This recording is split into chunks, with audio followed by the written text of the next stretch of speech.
Welcome to Con Law Lecture 4. Our topic is equal protection.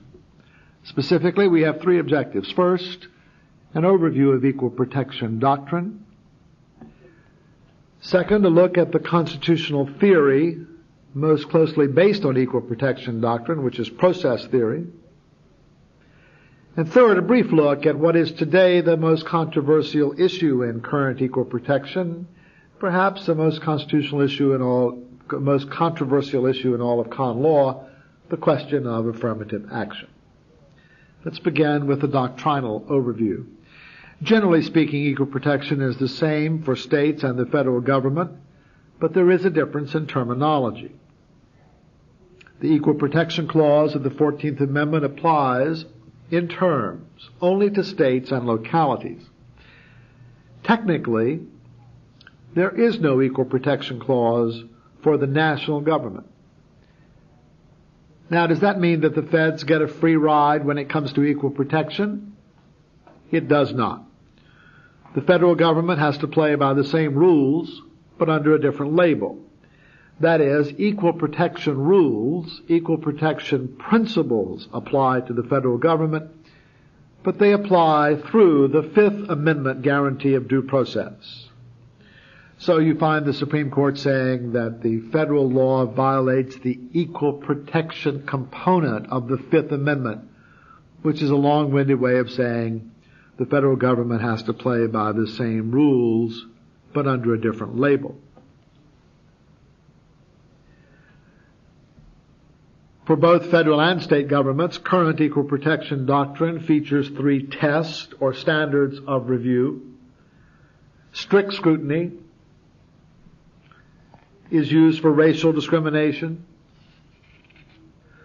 some alienage cases, and laws infringing fundamental rights. Racial discrimination, some alienage cases, and fundamental rights cases trigger strict scrutiny. Intermediate scrutiny is used for legitimacy and gender classifications. And the rational basis scrutiny, sometimes called the rational relationship test or the mere rationality test, applies to everything else. Let's start with the mere rationality or rational basis test. That's the default rule. If a law does not involve anything that the Constitution considers important, that is, if the law does not involve race or alienage or sex or a fundamental right, then the courts require mere rationality. Specifically, the test is the law rationally related to a legitimate end of government. Rationally related to a legitimate end of government. Almost everything passes this test. In order to pass the mere rationality test, the law does not have to be sensible or wise or effective. It only has to be non-insane. Unless the statute is prima facie evidence of the committability of the legislators who voted for it, you should say that it passes the rational basis test. Virtually everything does. Now, there is a little issue here. There's a dispute in the cases and among scholars over exactly what mere rationality should mean. The question basically is whether the review is merely very relaxed or whether it is completely non-existent. Let me give you some words from Justice Thomas speaking for the court in a 1993 decision. I'll read this quickly, you'll see the point. Justice Thomas said, whether embodied in the 14th Amendment or inferred from the 5th, equal protection is not a license for courts to judge the wisdom, fairness, or logic of legislative choices.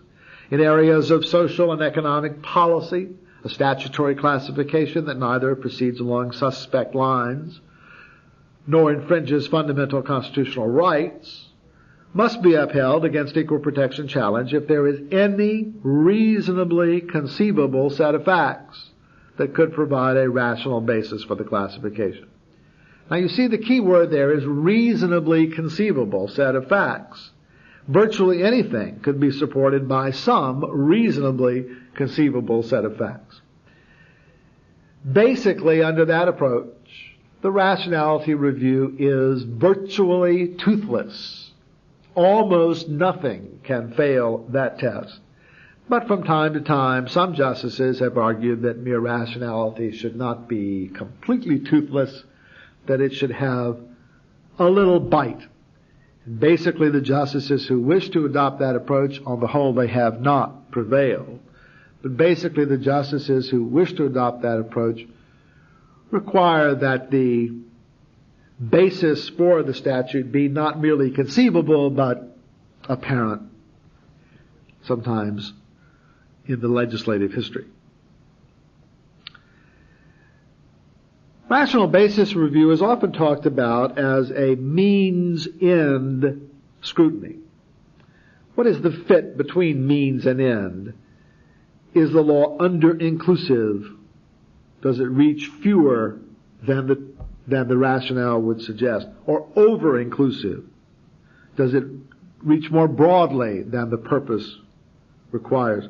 Or is it both under and over-inclusive, as some statutes are? These are terms used to describe the fit or the lack of fit between means and ends. Now, there's a very important point to note here. It's very hard to imagine how a court could review means without reviewing ends. After all, every law is a means to some end. If one assumes that the purpose of the law is to do whatever it in fact does, then the means chosen will always be well adapted to that end. You see what I mean? It's simply tautological. The analysis is completely circular.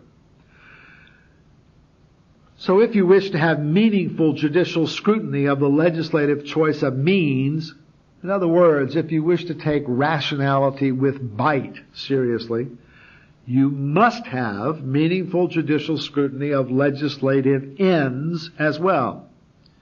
If you want to evaluate means in any rigorous way, you have to have some notion of what ends are permissible and what ends are not. It's unavoidable.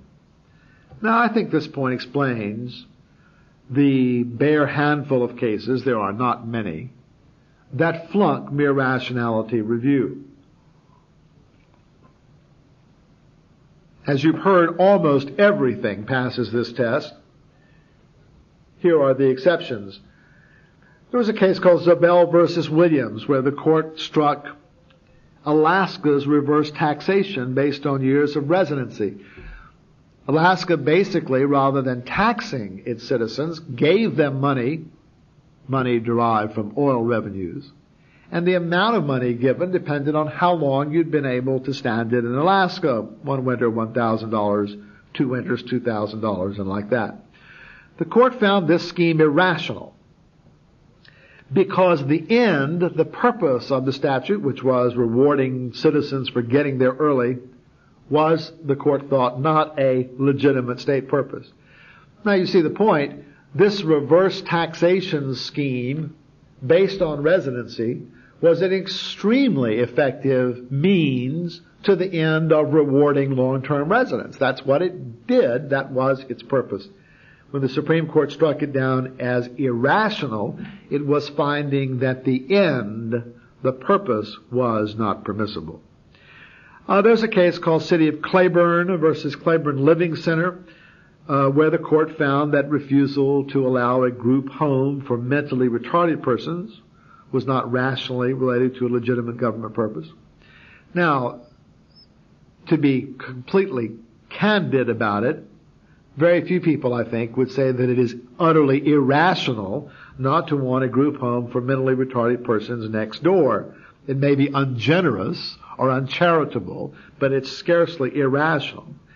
The court found it irrational because they did not like the purpose, which was simply to spare the neighbors the burden of associating with retarded persons.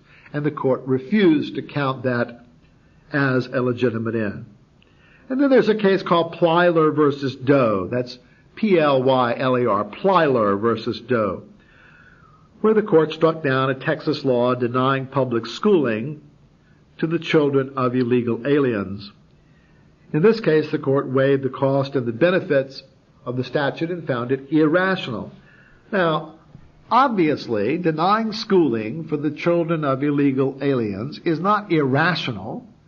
It is a perfectly rational way to make life as hard as possible on illegal immigrants, which may well have been Texas's goal. The Supreme Court struck it down as irrational. What they were really saying is that the goal of penalizing illegal immigrants by refusing to educate their children would not do.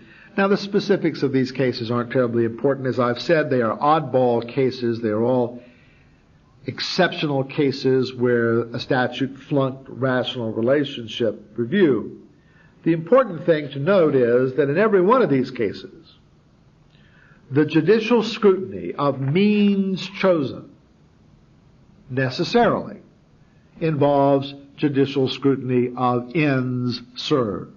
The means-end inquiry is necessarily related.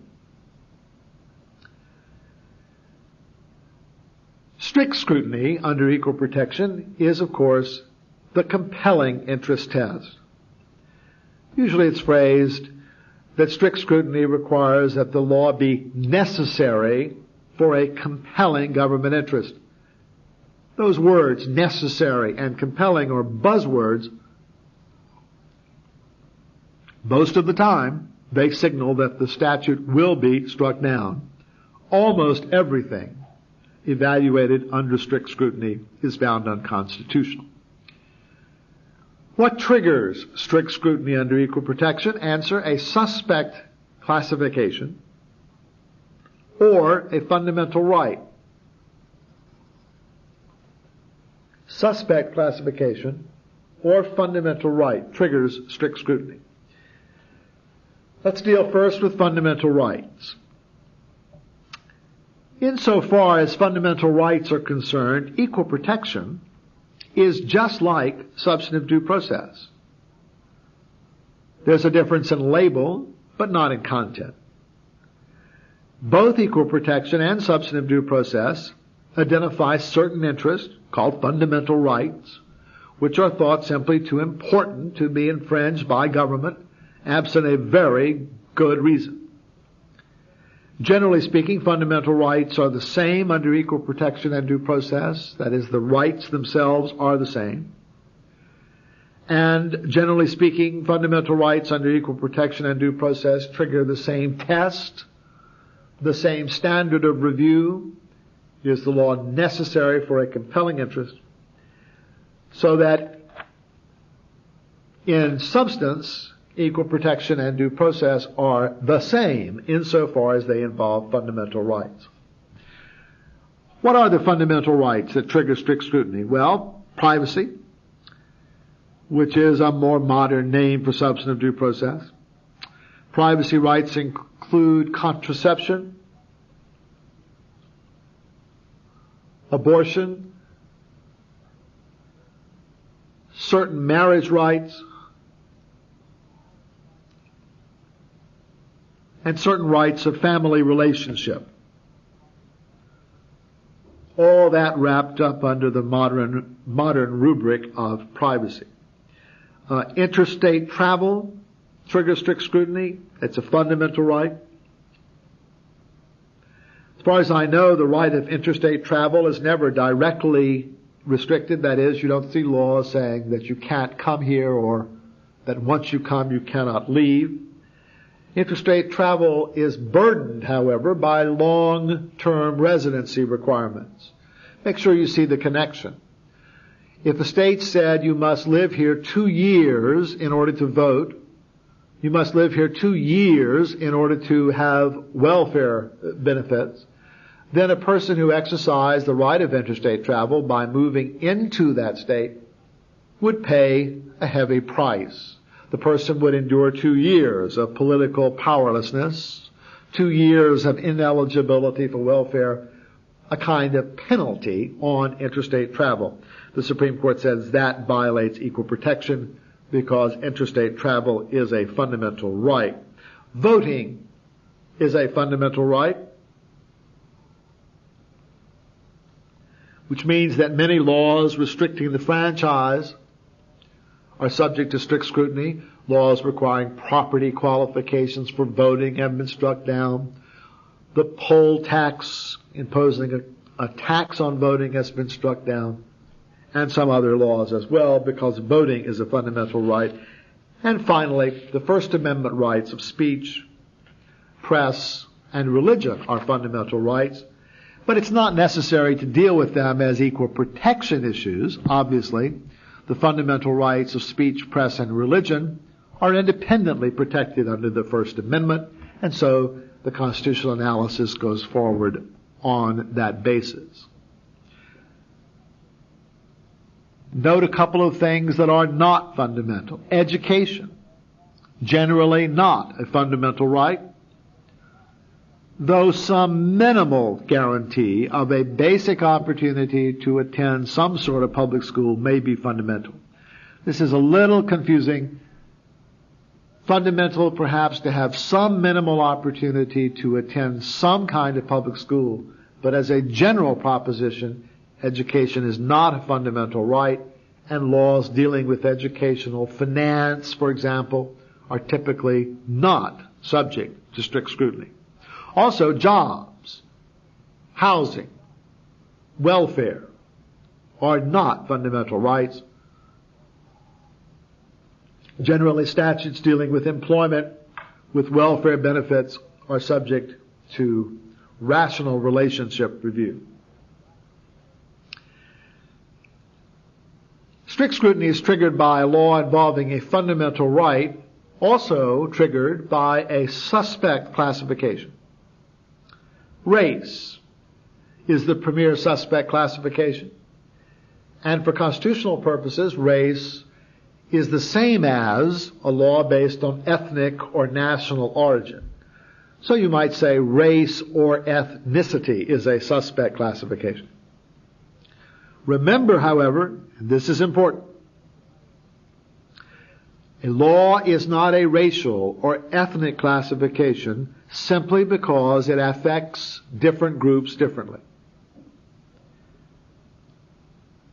Differential impact, disproportionate impact, that is, that a statute affects 37% of whites and 60% of blacks or vice versa. That by itself does not make the law a racial classification under the Constitution.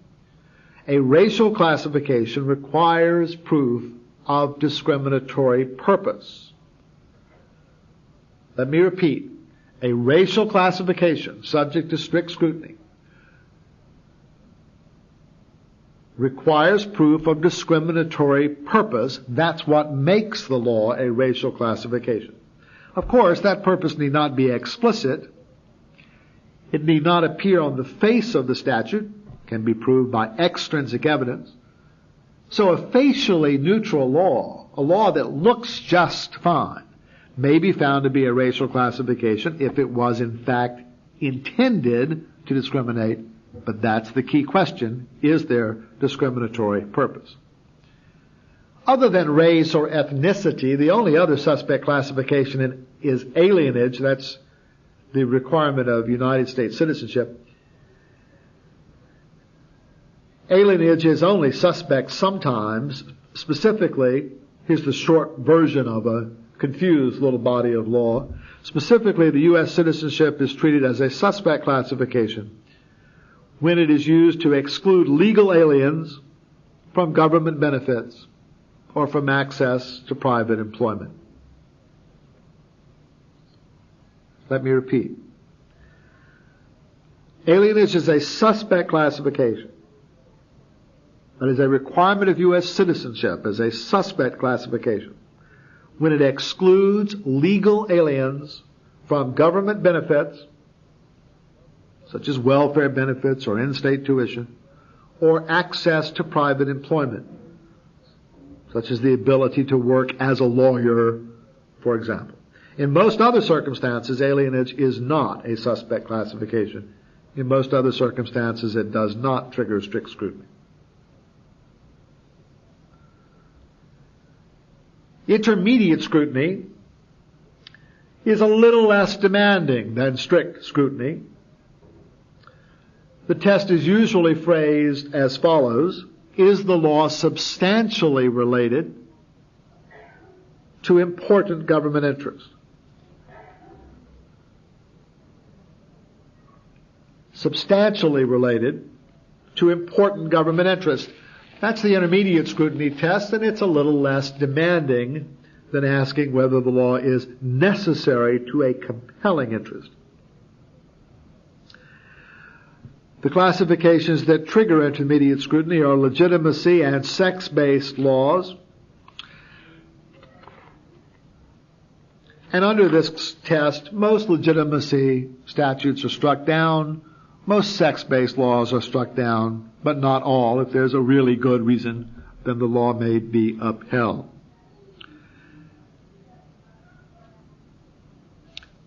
Now, the suspect classification branch of equal protection is the constitutional doctrine most closely related to so-called process theory.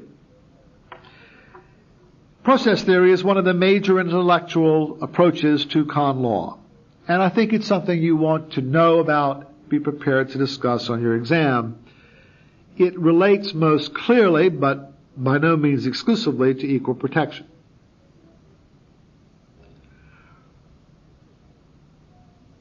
What is process theory? Basically, it is an attempt to reconcile judicial review with democracy.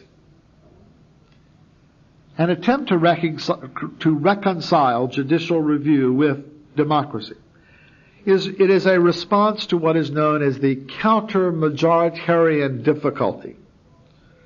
The counter-majoritarian difficulty is that we are a nation committed in the main to majoritarian rule, and judicial review is distinctly counter-majoritarian. That is, judges are relatively unaccountable, and when they override the policy choices of the relatively more accountable legislators, it is counter-majoritarian, or if you prefer, anti-democratic. Note the word relatively. No sane person thinks that Congress is perfectly democratic, nor does anyone deny that the judiciary is, through the appointments process, subject to some political influence over time. But as a comparison between the two, it is clear that the legislature is more nearly democratic, more nearly responsive than the judiciary. Indeed, it's fair to say that Article 3 judges are about as insulated from popular concerns as the framers could contrive to make them. Now, if judges stuck very close to the text of the Constitution, if they enforced only those rules that are clearly stated, well, that would be one thing. Then one could say the constitutional rules had been approved by the people, even though they may have been 2 centuries ago. But in fact, as everyone knows, the Supreme Court enforces a great many rules not dictated by the constitutional text. Sometimes the Supreme Court reaches decisions that are not even suggested by the constitutional text. So the question arises, what kind of decisions should the least accountable branch of government make in a nation committed in the main to popular self-government? Process theory is an attempt to answer that problem. It dates back to United States versus Caroline Products. Caroline Products was decided in 1938. By that time, the court was in full retreat from Lochner and the version of substantive due process it represented. And there was a lot of talk at that time of the presumptive constitutionality of legislative acts and the duty of courts to accept legislative judgments. But in footnote 4 of Caroline Products, surely the most famous footnote in all legal history, Justice Harlan Fistone suggested that the presumption of constitutionality should not apply when a law, here I quote, should not apply when a law restricted those political processes which can ordinarily be expected to bring about the repeal of undesirable legislation, should not apply where the law restricted political processes or involved prejudice against discrete and insular minorities. Prejudice against discrete and insular minorities, which makes the judicial process, makes the political process systematically inhospitable to minority concerns. Now, in modern times, this idea that the court should step in to protect discrete and insular minorities has been developed, among others, by John Hart Ely in his book Democracy and Distrust. Basically, Ely argues that courts should be concerned with the political process, not with the results of that process. That is, Ely says courts should not overturn legislative outcomes simply because they don't like them. They should not go around inventing fundamental rights that the legislature has to respect. Instead, says Ely, courts should accept legislative outcomes, no matter what they are, unless there is some reason to distrust the legislative process, unless there is some kind of bias or corruption or systemic disorder in the legislative process. Bias would occur most clearly if some group were denied access to the political system. If blacks were not allowed to vote, you would not expect the political system to protect black interests. And, says Ely, systematic bias can also result from widespread prejudice against a discrete and insular minority. The target groups are special candidates for judicial protection because they are disabled by prejudice from effectively fending for themselves in the political arena. Like all other constitutional theories, process theory is intensely controversial. Some professors think that it's the beginning and end of all wisdom. Others do not. But most professors would agree that process theory describes, perhaps I should say that it predicts, much of modern con law. That's not the same as saying that the justices self-consciously refer to process theory or that they have read John Ely. It is rather to say that many of the important equal protection decisions align themselves with this idea. Let me give you 3.5 examples. The strongest possible example of process theory at work is legislative reapportionment. One person, one vote. That's because a malapportioned legislature could not be expected to reapportion itself. For a mostly rural legislature to reapportion itself to empower urban voters would be an act of political suicide. So the legislature, in a sense, cannot be trusted to reapportion itself. The courts stepped in to require legislative reapportionment under equal protection, one person, one vote. That's a splendid example of process theory at work. Years ago, I had occasion to ask Chief Justice Earl Warren what he thought the most important decision of his tenure was, and I suppose everyone who's asked that question of him might have expected him to say Brown versus Board of Education. But he did not. Warren said he thought the most important decision of his tenure as Chief Justice was Reynolds versus Sims. And Reynolds versus Sims was the case promulgating the equal protection standard of one person, one vote. That response may seem odd to you, but reapportionment had a tremendous impact on the political process. The fact that state legislatures are no longer under the complete control of underpopulated rural areas has had a major impact on political life that is consistent with judicial review exercised where the political process cannot be trusted.